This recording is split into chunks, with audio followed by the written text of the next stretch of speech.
she'll be talking to me briefly about her career and what she makes of it and why are women into this. Just briefly joining me is Tuta Mionki. Asante sana. Thank you for having me. So much. Asante. You're one of the navigator being who navigates in rallying in Kenya. What do you make of that? And your name I hear has a meaning as well. Start us off with that.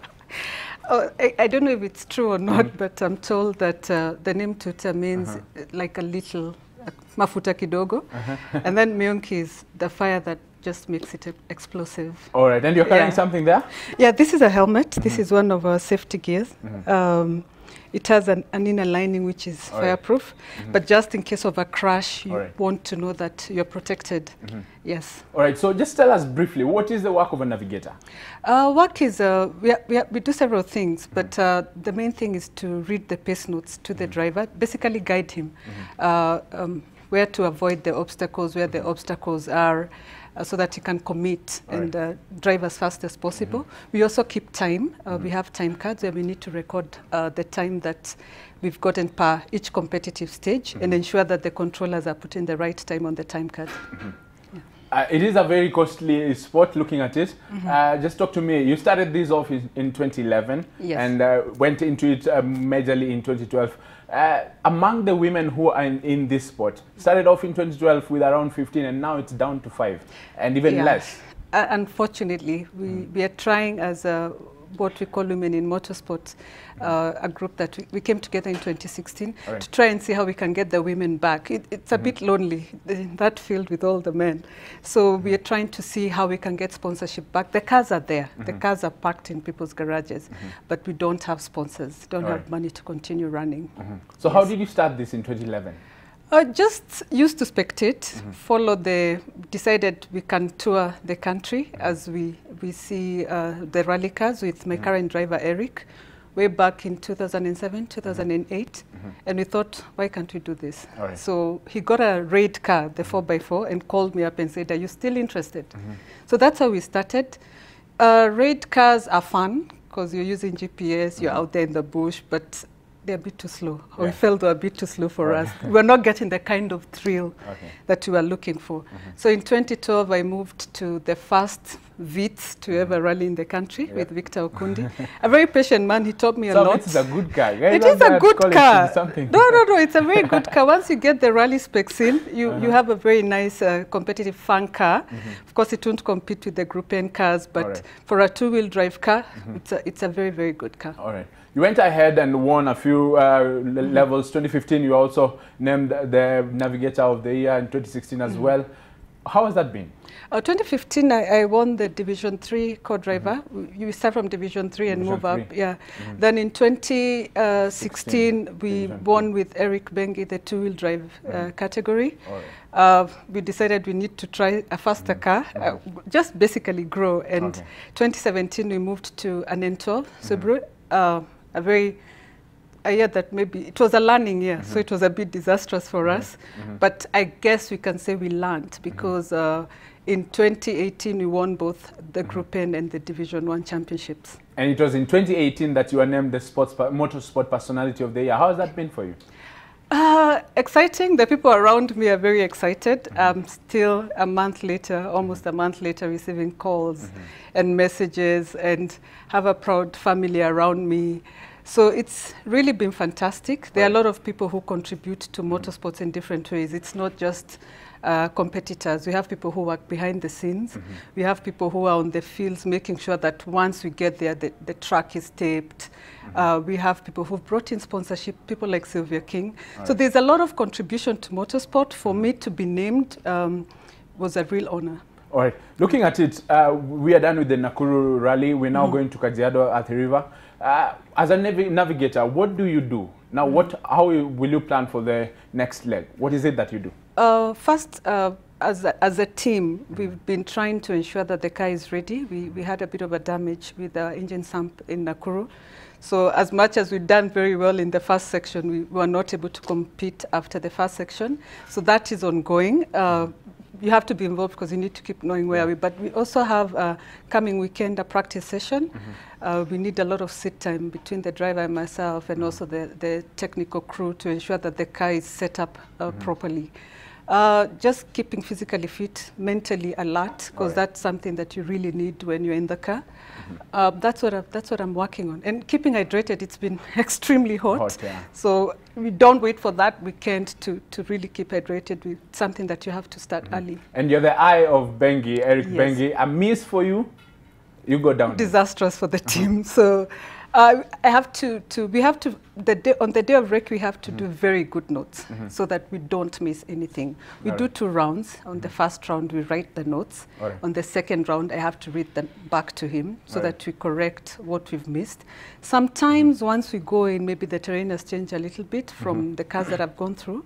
So if you're repeating a section, we sometimes take a note of, we said keep right, but when we come back, we need to keep left. And much changes by the time you go to the race. But you went through Abdul Sidi Academy, perhaps. Oh, yes. What are the navigator skills that you try and get as somebody who wants to become a navigator?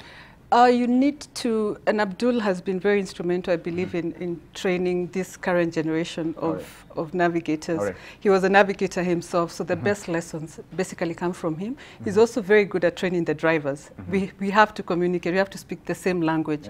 But the first thing to learn is what a pace note means. I cannot write keep left at the bridge like that full sentence. It's too long. So we have symbols that we use, and that's the first thing that you learn. You also need to learn what the control boards mean. Does this mean I go into the control? Does this mean I stay out? What are some of those words? But in the notes? Some of the words that the cliches, if I can call them so. A hump or a brow. If you call it a medium brow, it means you probably can't see what's ahead. So you need to be a bit cautious. Or a medium jump cannot be the same as a fast jump. A fast jump, you don't even gear down. You just take it flat out and you fly over. That's when you see the cars flying. You fly over the jump. A medium one, you might need to be a bit cautious. And then you also need to decide, do I keep left because of where you want to land? If you don't take care of those small details, you might take the jump well, but land in a ditch or in place that's not too good for the car. All right, you're using a Subaru N12, Subaru Impreza N12. What is the difference between Subaru N12 and somebody using a Mitsubishi Evo 10, perhaps? We have actually this year changed to an Evo 10. We felt that we'd done enough with the 12. We were as competitive as we could be, but it was not fast enough. We couldn't compete with the top guys who were using the Evo 10. So we acquired the X-Fuzzy Evo 10. We've tested it a bit. We had a very good experience in Nakuru with the first section where we were 4th in the first section. It sits better. It's more comfortable. It's faster out of the corners. But then guys know Subaru to be faster than Mitsubishi. Believe me, I love Subarus. It was my first love when it comes to even a road car. But the fact that you have that little advantage of getting out of the corners faster and the car sitting properly on the road, you don't feel the swing at the back, helps the guys who drive the Subarus just have a little bit of edge. I mean, the Evos over the Subaru guys. A few of your competitors, among them Team Jessup, perhaps, just talk to me about your competitors in terms of the navigators, and maybe moving forward, you may want to switch seats, move to become a driver. We have great navigators, people with a lot of experience. Some people talk of 19 years, 20 years. Last season, I finished 3rd on the navigator role. Team won, and then there was Ravi. Those are people, especially Boldy and Ravi, who basically trained us, helped us get to where we've gotten. There are people to look up to, you know, people to help guide you. Once you get in the car, unfortunately, it's just you and the driver. So off the car, we have a few people who, Tapio, who basically will teach me how to read the notes or how to make the notes easier for me to read so that I'm not spending too much time on one note. We have other navigators who, somebody like Keith, who's been involved in very many disciplines, and who was my biggest competition last season, and I must say that I beat him. So there are great people out there, some great in the car, some great as just human beings that you can interact with here. Do you want to change seats?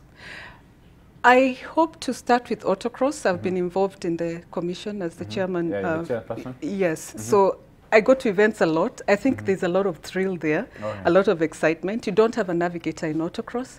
So let's see how this year goes. Maybe next year, once I'm done with my term, I'll get into an autocross car. Driving into rally and then coming off, getting into Thika Road or our Kenyan roads. How do you compare? How do you know that I should go at 30 kph and maybe, how do you get to determine? Because you're now doing rally and then you're now shifting to on the roads. I must say I became a better road driver after I started rallying, when I realized that the cars are different. There's a car that allows you to drive in a safe environment, that you're not risking anybody else's life. Have you ever thought of overspeeding, perhaps when you're like on some highway? I used to time my, I hope my father is not listening. I used to time myself on the highway just to see how fast I can go when I got a Subaru road car. But then I quickly got into a rally car and realized that's not the right environment, and that's not the right car. So I keep to, unfortunately, like on your way to Kangemi, the 50 is so painful, but you basically just have to keep to the 50. On Thika Road, which is my normal, like if I'm going home, I'll get 110. So I keep it about 100. Then, Any major accidents perhaps in rally and off rally? Off rally, before I started, I got into, with some friends, into a head-on and fractured both arms. That was a long story and a long healing process. In rallying, we've had a few, but I can't classify any as major. Let's talk about Kenya going back to the WRC. Sponsorship is one vital thing that individually you have Menengai Cream as your sponsor.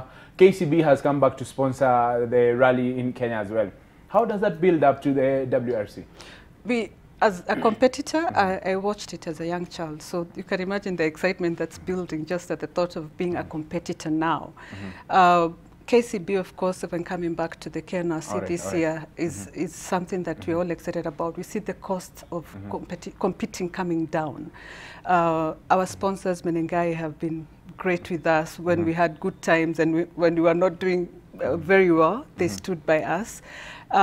We are looking at I know the government is sponsoring the WRC project, but also KCB is pumping in a lot of money. So we are very excited about July for the candidate event and 2020 for the potential WRC event. All right. Away from that, we have a Formula One. What car are you?